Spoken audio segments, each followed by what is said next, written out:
El IMCO es el Instituto Mexicano para la Competitividad y nos está presentando constantemente algunos datos, algunos análisis, estudios, y en esta ocasión hablan de la evolución de la capacidad de la generación eléctrica en México. ¿Cómo estás, Oscar? Buenas tardes.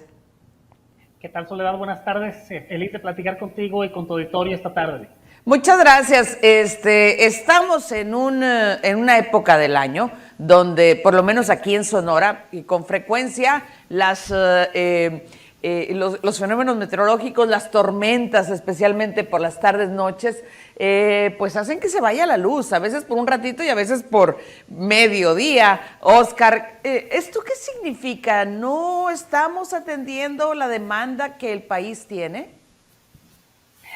Así es, estamos en los meses de verano cuando buena parte del país incrementa su consumo eléctrico por el uso de aires acondicionados, por ejemplo, de forma muy importante. Y durante los meses que los últimos años el sistema ha estado cada vez más presionado. Y la razón detrás de eso, como bien argumenta la Comisión Federal de Electricidad, sí es en parte fenómenos climáticos, climatológicos extremos, sí, sin duda, pero también la falta de inversión en infraestructura eléctrica, ¿no? En infraestructura de generación eléctrica, en las redes eléctricas. Fenómenos climatológicos siempre los va a haber. La diferencia es qué tan bien preparado te agarren, ¿no? Y este año lo que hemos visto es que la infraestructura eléctrica, como se encuentra a día de hoy, se está volviendo insuficiente para atender la demanda durante los picos. Uh-huh. Y esto se debe, esta falta de preparación se debe a poca inversión, Oscar, o que no ha sido suficiente la inversión, o que no se ha invertido en los espacios, las regiones adecuadas. ¿Qué es lo que arroja el análisis del IMCO? Así es, en el INCO nos vamos a tratar de revisar los permisos de generación eléctrica que ha otorgado la Comisión Reguladora de Energía los últimos 11 años para estudiar cómo ha evolucionado el otorgamiento de permisos, cómo han evolucionado las inversiones estimadas, los nuevos megawatts autorizados, y que encontramos que entre 2013 y 2018 se invirtió mucho más de lo que se ha invertido entre 2019 y 2023. Para ponerle un número, entre 2019 y, el primer semestre de 2024, se invirtió únicamente 25% de lo que se había invertido en los últimos, los 6 años anteriores, entre 2013 y 2018. Uh-huh. Bueno, la diferencia es brutal y eso en parte explica los problemas que está teniendo el sistema eléctrico para atender la demanda. La otra parte, que eso será objeto de un estudio posterior que vamos a publicar, es también la subinversión en las redes eléctricas, ¿no? Una parte es tu capacidad para generar la electricidad y otra parte tu capacidad para mover, para transportar esa energía hacia los centros de consumo, donde también la red está cada vez más presionada y más saturada. Es decir, una cosa es lo que tengo producido y otra, la capacidad de distribución. Es decir, puede que produzca mucho, pero lo tengo que almacenar, por decir, o por utilizar una figura que nos ayude a entenderlo, lo tengo que almacenar porque no tengo cómo distribuirla. Si lo distribuyéramos en carros, por ejemplo, no tengo los suficientes camiones para sacarla a tiempo a los sitios que la están requiriendo. Así es que, aunque la electricidad en este caso es un insumo muy particular porque no se puede almacenar o no se puede almacenar a gran escala, así que la energía que estamos utilizando en este momento se está generando mientras estamos teniendo esta conversación. Por eso es tan importante que tus líneas de transmisión en todo momento puedan transportar la energía, porque mínimo en este momento no hay manera de almacenar a gran escala energía eléctrica. ¿Cuáles son las fuentes? ¿Cuáles son las fuentes en México que principalmente nos ayudan en la generación de energía eléctrica, Oscar? En México, el principal combustible utilizado para generar energía eléctrica es el gas natural, y específicamente el gas natural tejano, que es responsable a grosso modo por el 60% de la generación eléctrica en México. De ahí nos pasaríamos a lo que se conoce como térmicas convencionales, que son estas centrales que pueden operar a partir de combustóleo, por ejemplo, u otros diésel, otro tipo de combustibles fósiles convencionales. Las hidroeléctricas, por ejemplo, que mucho tiempo fueron la principal fuente de energía limpia de México, Ya no las tenemos sequías agua. exactamente, si no tienes agua es difícil producir energía hidroeléctrica, han pasado de 12% más o menos a 6% aproximadamente, insisto, debido a las sequías. Las energías renovables, solar fotovoltaica, eólica, en conjunto suman un poco más del 10-11%.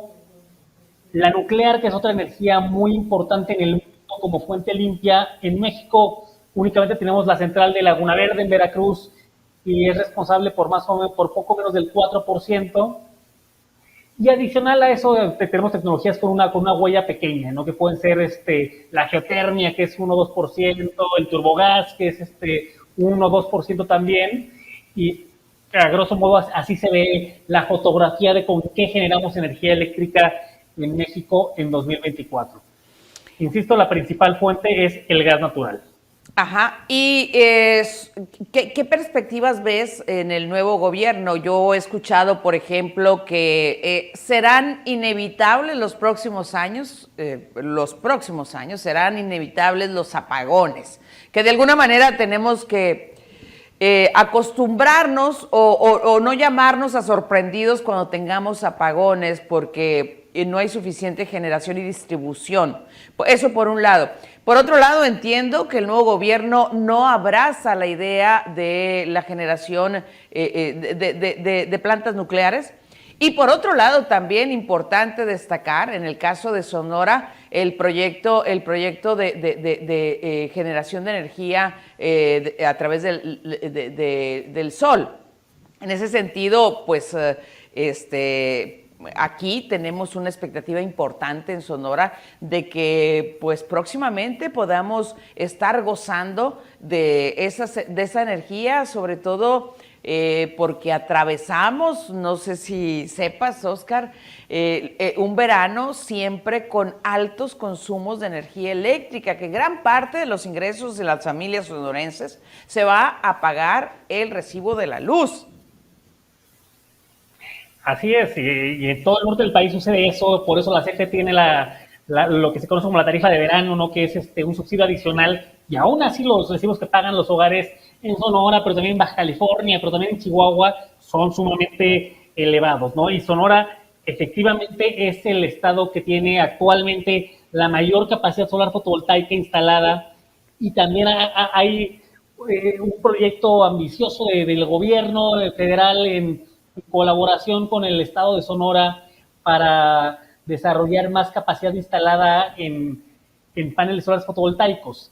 Sin embargo, actualmente no queda muy claro los tiempos de esas inversiones, a cuánto van a ascender, cómo se van a financiar. Lo único que existe en firme, digamos, es la primera etapa del parque solar en Puerto Peñasco, ¿no? Que aunque es un parque relativamente grande, para las necesidades que tiene este país en materia de generación, no deja de ser una inversión menor contra lo que se debería de estar invirtiendo de fuentes públicas y privadas. ¿No? Esto es muy importante decirlo, ¿no? Este debate entre la CFE o los privados es un falso dilema. En la generación eléctrica se necesitan de los dos, y el gobierno que toma posesión el próximo octubre hasta cierto punto lo tiene claro.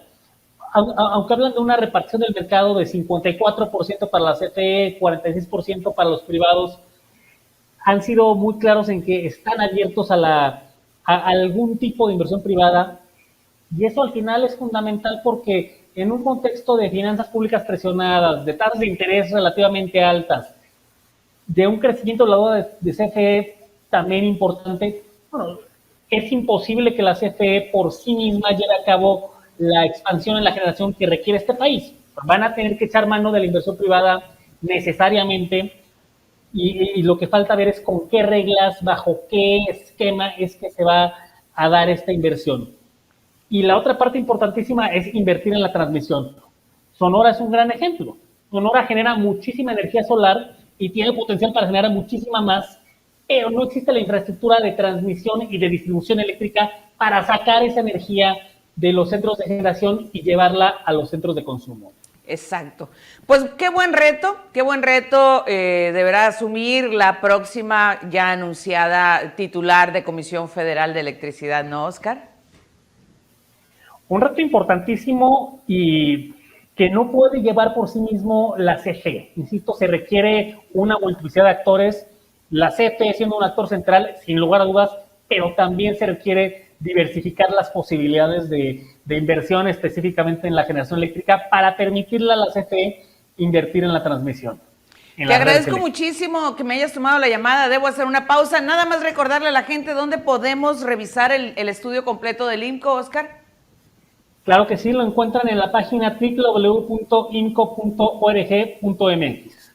Te agradezco mucho a ti en particular y al IMCO siempre en general por atendernos. Encantado, Soledad, que estés muy bien. Igual tú, gracias. Es Óscar Ocampo del IMCO, el Instituto Mexicano para la Competitividad. Hacemos una pausa, volvemos.